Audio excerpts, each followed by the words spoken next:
ng bayan, maasahan anumang panahon. Magandang oras po sa ating lahat. Narito na ang update sa lagay ng ating panahon ngayon at sa susunod na 24 oras. Opisyal lang idineklara ng Pag-asa ang pagsisimula ng amihan season o ng northeast monsoon sa ating bansa.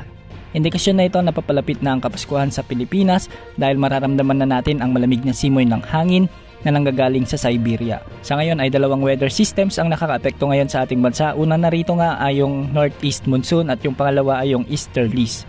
So dahil nga sa northeast monsoon o ang amihan, makakaranas sa maulap na kalangitan na may mga kalat-kalat na pagulan at pagkilat-pagulog ang Batanes region. Ang mga lugar dito ay posibleng makaranas sa mga pagbaha at pagguho ng lupa dahil ang amihan ay nagdadala rin ng mga katamtaman hanggang sa kung minsan ay malalakas na pag-ulan.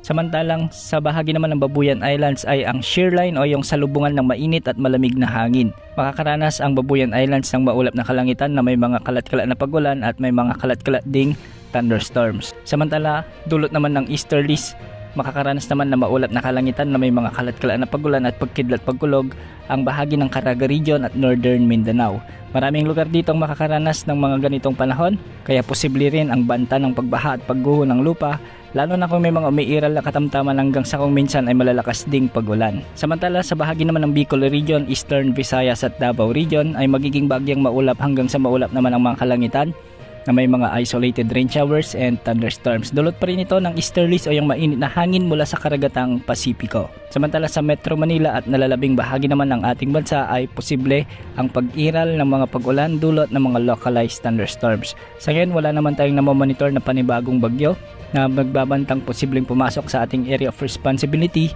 sa susunod na 3 hanggang 5 araw. Magiging bagyo free muna ang ating Pacific Ocean sa loob ng 1 linggo. Ngunit sa mga susunod na linggo ay posibleng may mabuong LPA at mababa pa na naman ang tsansa nitong lumakas bilang bagyo. Sa ngayon samantalahin muna natin ang magandang panahon at ihanda na rin ang mga panlaban natin sa lamig. Yan muna ang update sa lagay ng panahon. Ito pang weather update ng bayan, maasahan anumang panahon.